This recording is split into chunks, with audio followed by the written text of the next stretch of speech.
Prohibition has been widely adopted as the best policy to tackle drug consumption. Furthermore, it has been wrapped in rhetoric of morality. Prohibition has been framed as a policy that reduces the social harm associated with drugs because it renders the consumption, sale, and production of drugs as illegal. But is this really the case? In 1961, the United Nations Office on Drugs and Crime created the Single Convention on Narcotic Drugs. When countries ratify this convention, prohibition becomes the guiding principle for national drug strategies. This policy aims to eliminate illegal drugs worldwide, which has commonly become known as the War on Drugs, a term first employed by Richard Nixon in 1971. In order to satisfy this goal, states have focused on militarized enforcement and criminal prosecution. These measures have primarily concentrated on drug-producing countries, most notably in Central and South America. This avoids the fact that it is non-producing countries who consume the vast majority of illegal drugs. This practice limits the approaches used to address social harms linked to drug use. It also denies the complex nature of this problem, while the moral face of prohibition obscures its consequences. We all fear harm befalling our families and children. Prohibition is based on the idea that illegality is a deterrent for drug use, that legally stigmatizing drugs will mitigate the risk, violence, and loss that seems to follow addiction. This is a valid argument. However, prohibition policy has other unforeseen consequences.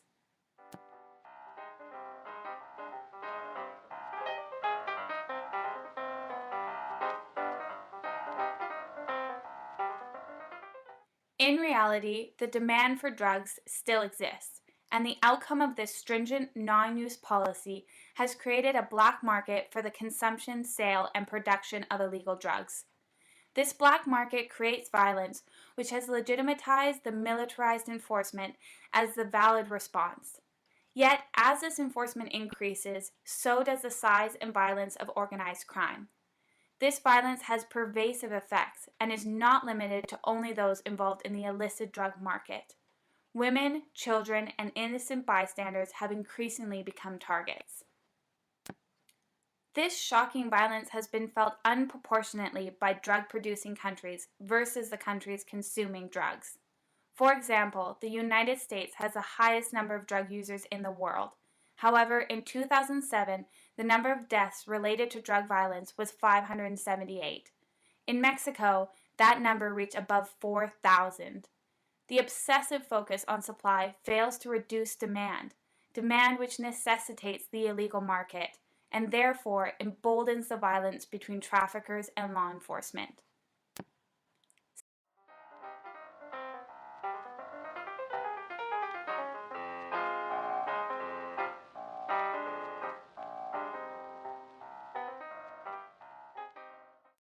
Second only to Brazil, Colombia is one of the most biodiverse countries on Earth.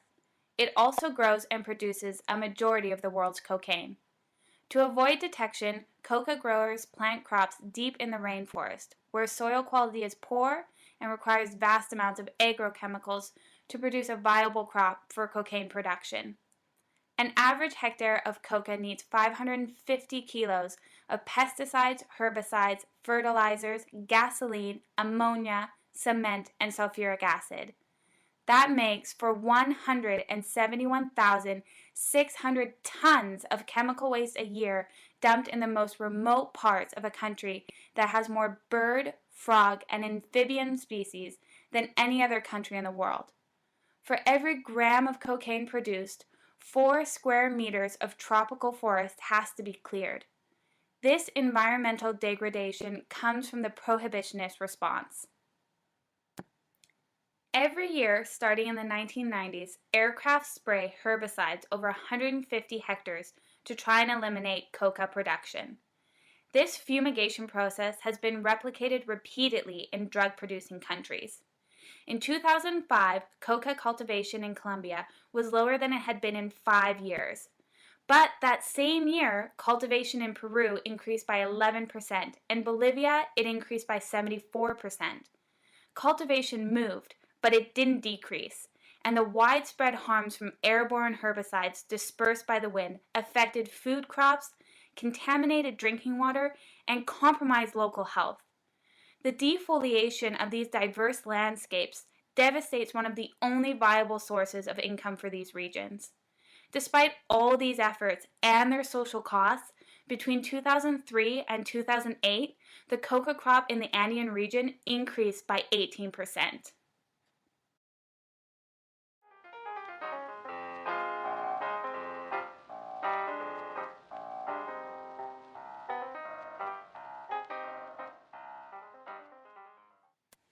Historically, enforcement of prohibition has drastically changed the geography and sophistication of illicit narco economies.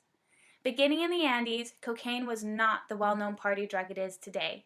In 1950, the U.S. pushed for cocaine to become a Schedule A drug, making it forcibly illegal. This saw the rise of the infamous Colombian cartels in the 1980s. With strict crackdown of illegal trafficking in the mid-1990s, the drug trade shifted to northern Mexico, the prelude to the current showdown between drug lords and the Mexican state. Again, it never decreased, it only moved.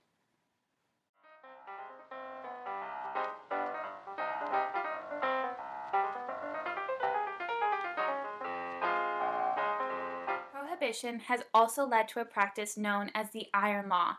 The harder you crack down, the stronger the drugs become. This logic follows that when you transport an illegal substance, you have to put the maximum bang in the smallest package. Prohibition narrows the market to the most potent substances possible, which in turn limits access to softer alternatives and increases consumption of what has been dubbed hard intoxicants, such as gin, vodka, heroin, and crack cocaine. Before Prohibition, most stimulants were consumed in small, manageable quantities. Prohibition attempts to create a society free of drugs, yet its policies form realities that resemble quite the opposite.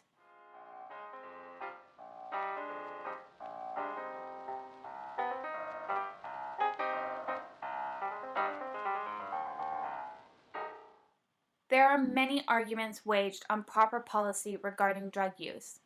In order to analyze the validity of prohibition, we need to see how it stands up against the alternatives. There are two major alternatives to prohibition: decriminalization and legalization. Under decriminalization, drug use and possession for personal use are subject to administrative sanctions instead of criminal proceedings.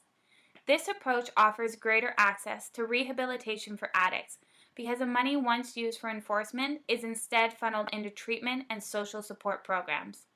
For example, Portugal decriminalized all drugs in July 2001. Through this initiative, state-sponsored treatment programs, subsidized housing, and work programs have been created to facilitate and support recovering addicts transitioning into sobriety. The idea behind this policy came from a choice to see drug users as full members of society, instead of casting them out as criminals or other pariahs. This strategy does not attempt to achieve unattainable perfection, such as zero drug use, but instead tries to make things better for all segments of society. Under this system, drug trafficking continues to be illegal, along with the purchase and sale of drugs. Drug use that does occur in public is dealt with as a health concern. No one is given a criminal record or the stigma that goes along with it. Decriminalization offers a promising alternative. However, in this system, drugs are still supplied and produced by illicit drug networks, which continues to foster violence and instability. According to research done by the Cato Institute, in the United States, $41 billion is spent on arresting, trying, and jailing users and sellers. If drugs were taxed and controlled comparable to alcohol and tobacco, it would generate an estimated $46.7 billion in revenue. That's equal to $87.7 billion that could be spent on public health programs to tackle drug addiction and promote open and frank education on the realities of drug use. Under Prohibition, drug traffickers control an estimated $45 to $280 billion from the illicit trade. By folding narcotics into the formal economy, this money could no longer fuel the violence inherent in the trafficking of drugs.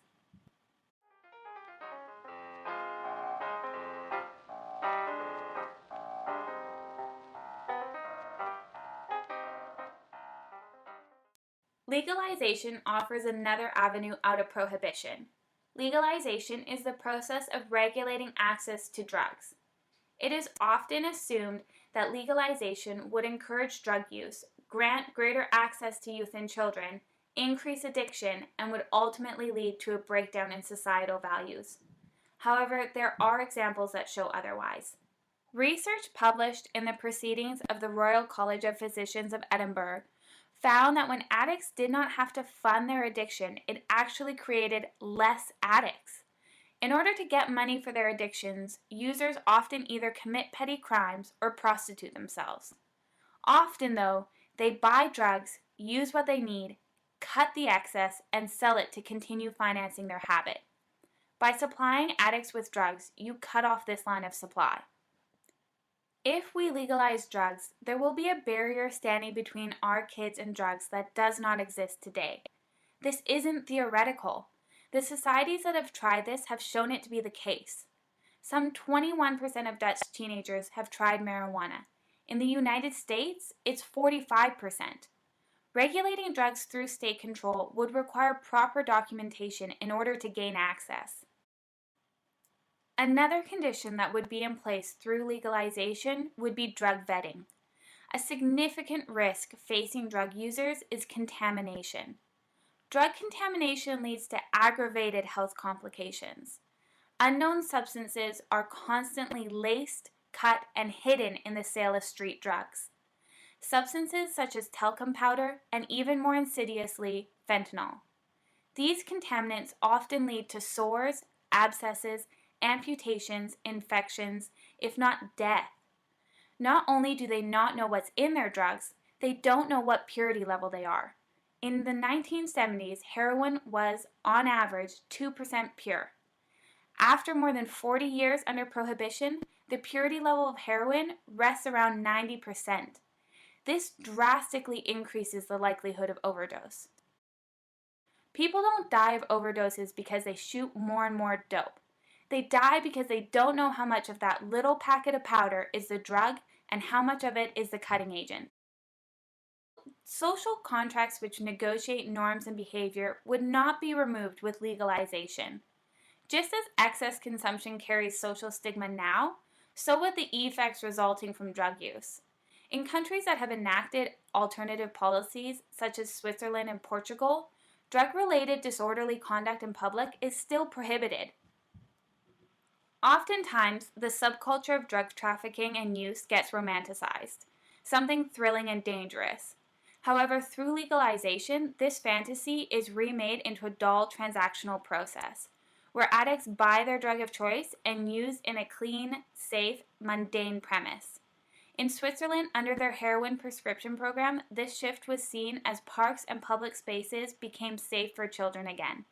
It also resulted in an almost immediate fall in crime, 55% less vehicle thefts and 80% fewer muggings and burglaries. The HIV epidemic among users virtually stopped. The number of addicts with permanent jobs tripled, and every single one of them had a home. A third of all addicts who had been on welfare came off it altogether. The crux?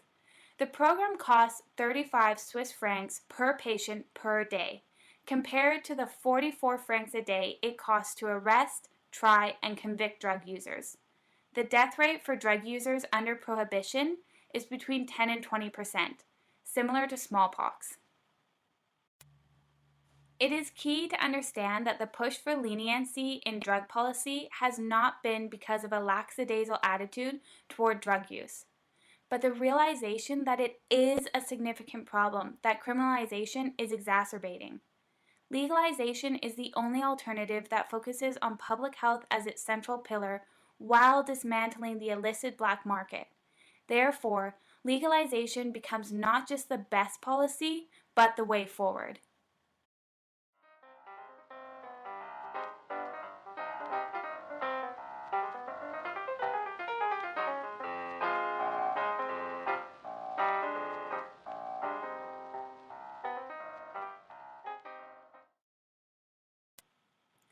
However, steps towards legalization or even decriminalization face obstacles because of international treaties like the Single Convention on Narcotics, which has set the current political climate and created mandates which only allow for a certain level of leniency.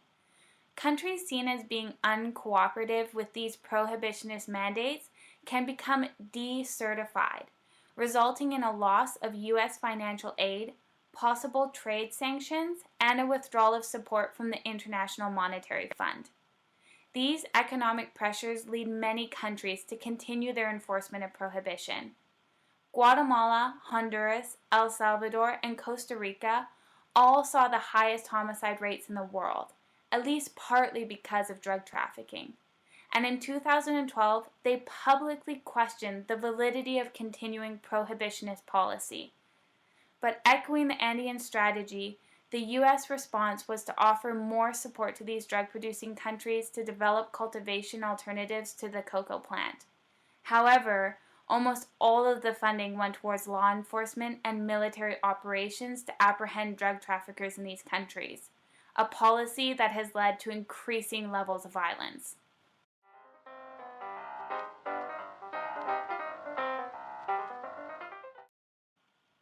Many examples show the positive results of decriminalization and legalization policy, but we also need to discuss the limitations found within them. Under decriminalization, there has been a marginal increase in drug use in Portugal, from 3.4 to 3.7% of the population. However, an independent review board, the European Centre for Drugs and Drug Addiction, found that after a decade of decriminalization, Portugal had a level of drug use that is below the European average and much lower than its only neighbor, Spain. In Amsterdam, when marijuana sale became legalized, they found that there was a slight increase in use. There were two reasons for this, the most obvious being ease of access, but secondly, people were possibly more willing to open up about their own use as it became less stigmatized. But let's not cross hairs. There was an increase, but it still remained lower than the US consumption and the EU average. This increase is a reality, but is it enough to justify the adverse effects of prohibition?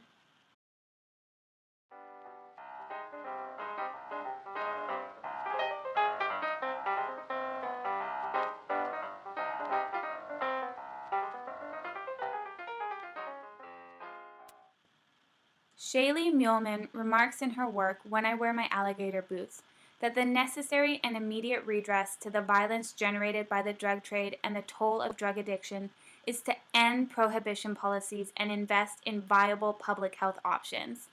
Alternatives don't hope to offer all the answers, but they do aim to deal with the social costs created by prohibition and its questionable methods. Hovering at the core of drug regulation are very real fears about the negative effects of drug addiction. These basic fears underpin policy goals, whether prohibitionist or pro-legalization. But the fact is, the policy of prohibition has failed. It has failed to absolve or even mitigate these ramifications, and at times has acted to heighten suffering. Henry Anslinger, the father of prohibition, always claimed that drug consumption was infectious. It isn't, in normal circumstances. But the system of prohibition he built makes it so after all, and the consequences of this have reverberated around the world. As Abraham Lincoln noted almost 150 years ago, prohibition goes beyond the bounds of reason in that it attempts to control a man's appetite by legislation and makes a crime out of things that are not crimes. A prohibition law strikes a blow at the very principles upon which our government was founded,